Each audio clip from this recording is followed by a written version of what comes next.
Discussion करना है what is difference between elasticity and plasticity. Okay, यानी इलास्टिसिटी और प्लास्टिसिटी में क्या डिफरेंस है, दोनों की क्या डेफिनेशन है, इलास्टिसिटी क्या होती है, what is elasticity, what is plasticity. Okay, तो देखिए एग्जाम के पॉइंट ऑफ व्यू से भी इंपॉर्टेंट है, काफ़ी पूछा जाता है एग्जाम में।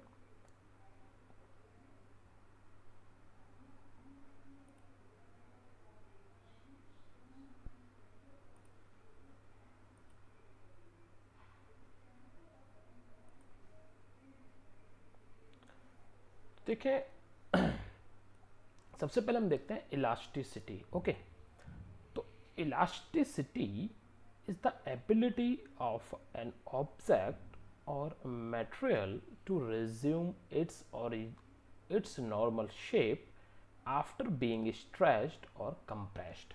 ठीक है, इस तो इलास्टिसिटी क्या होगा कि हमने जो कोई हमारा मटेरियल है या कोई हमारा ऑब्जेक्ट है, ओके, और हमने उसको स्ट्रेच्ड किया यानी खींचा या उसको कंप्रेस किया।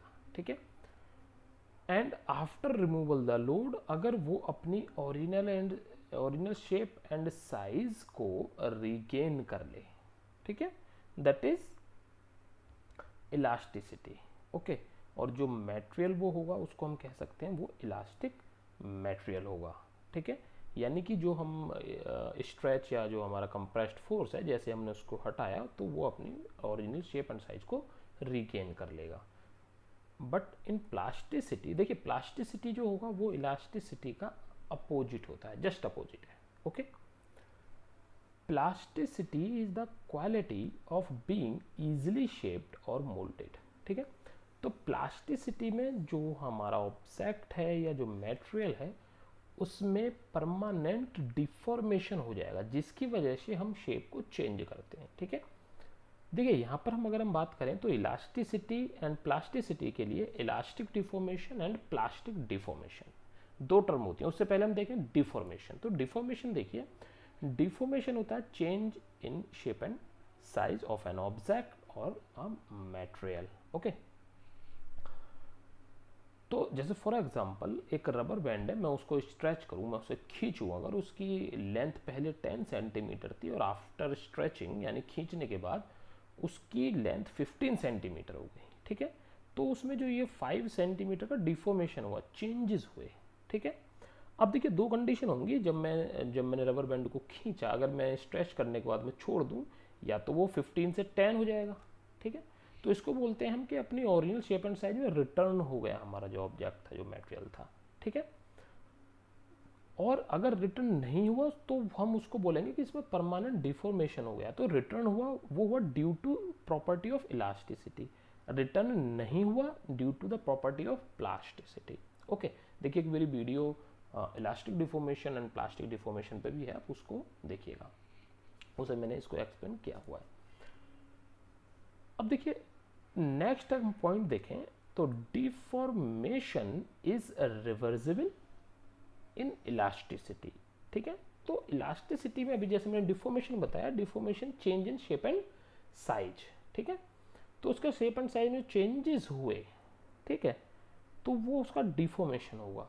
बट इन इलास्टिसिटी, इलास्टिसिटी के अंदर डिफॉर्मेशन रिवर्सिबल होता है। यानी रिवर्सिबल क्या होगा, यानी कि चेंज तो हुआ, ठीक है, जो भी हमारे पैरामीटर थे for changing the shape and size of object और मटेरियल, लेकिन वो फिर उसको रीगेन कर ले, तो दैट इज रिवर्सिबल। यानी जहां जिस पॉइंट से हम चले अगर हम उसी पॉइंट पे आ जाते हैं, ठीक है, तो वो हमारा रिवर्सिबल हो जाता है। यहाँ पर हम बात कर रहे हैं डिफॉर्मेशन के लिए, तो डिफॉर्मेशन इसमें रिवर्सिबल होगा, यानी कि जो चेंजेस हुए वो हम दोबारा से अगेन उसमें वही change after removal the load, after removal the applied force, वो उनको ही दोबारा से अगेन उसमें आ जाएगा शेप एंड साइज में जो उसकी पहले वाली थी। But in plasticity deformation is irreversible. ठीक है, तो प्लास्टिसिटी में क्या होगा कि डिफॉर्मेशन जो होगा वो इरिवर्सिबल होगा। यानी देखिए इरिवर्सिबल कौन सा प्रोसेस होगा कि जहाँ पे हमारा जो प्रोसेस, जो चेंजेस हुए हैं, जो फैक्टर्स हैं, जो पैरामीटर्स हैं जिसकी वजह से हमने प्रोसेस चेंज किया है, वो अगर वो उस पॉइंट पे लौट के ना आए, यानी कि कब लौट के नहीं आएगा? जब वो अपनी ओरिजिनल शेप, अब यहाँ पर हम बात करें तो जो ओरिजिनल शेप एंड साइज को अगर रिगेन नहीं किया, दैट इज इरिवर्सिबल।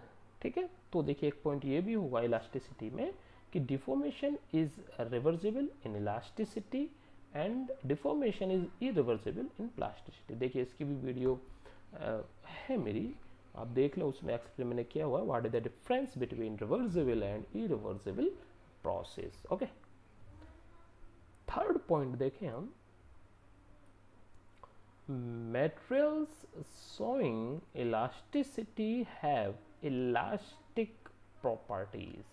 ओके, तो जो मटेरियल होगा, मटेरियल की जो अगर हम इलास्टिसिटी की बात करें, यानी किसी मटेरियल में अगर इलास्टिसिटी की प्रॉपर्टी है, मीन्स उसके अंदर इलास्टिक प्रॉपर्टीज होंगी। इलास्टिक प्रॉपर्टीज कौन सी? जैसे कि मैं बात करूं हुक्स लॉ।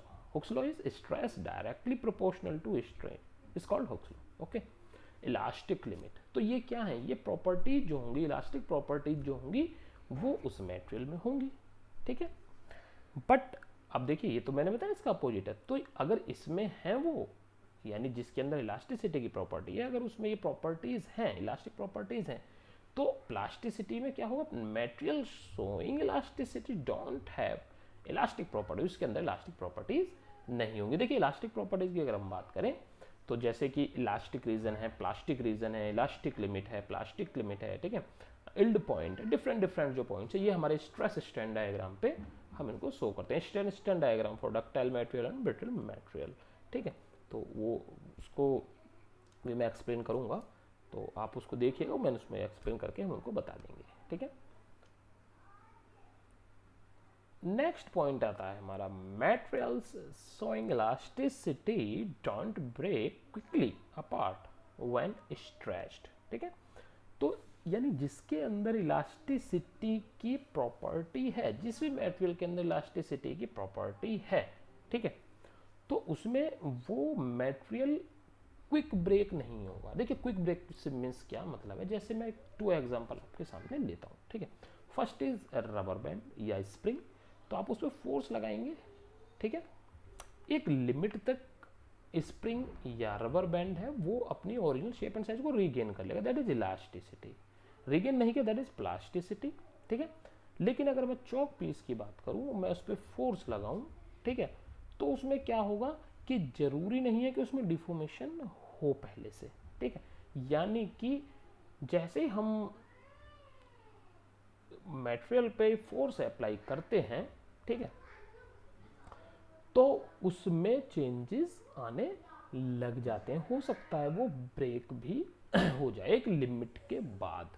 ठीक है, यानी प्लास्टिक रीजन में ये होता है प्लास्टिक रीजन। ठीक है, इलास्टिक लिमिट तक elastic region, plastic elastic limit के बाद प्लास्टिक रीजन। ओके, अब प्लास्टिक रीजन में कुछ मटेरियल हमारे ब्रेक हो जाते हैं, कुछ में चेंजेस हो जाते हैं। ओके, तो देखिए ये हमारे 4 इसमें मैंने डिफरेंस बताया आपको इलास्टिसिटी एंड प्लास्टिसिटी में। इसी से रिलेटेड फिर हमारा वही डक्टाइल मटेरियल, ब्रिटल मटेरियल, तो उसकी मेरी वीडियो अवेलेबल है, आप उसको देख सकते हैं। एक्सप्लेन मैंने उसमें किया हुआ है what is the difference between ductile material and brittle material, वहाँ से आपको और ज़्यादा एक्सप्लेन आप समझ पाएंगे, उसको एक्सप्लेन मैंने किया है। ठीक है, तो फ्रेंड्स ये हमारे डिफरेंस हैं इलास्टिसिटी एंड प्लास्टिसिटी में। ओके, तो अगर ये मेरी वीडियो आपको अच्छी लगी हो तो उस पर आप ज़रूर लाइक करें।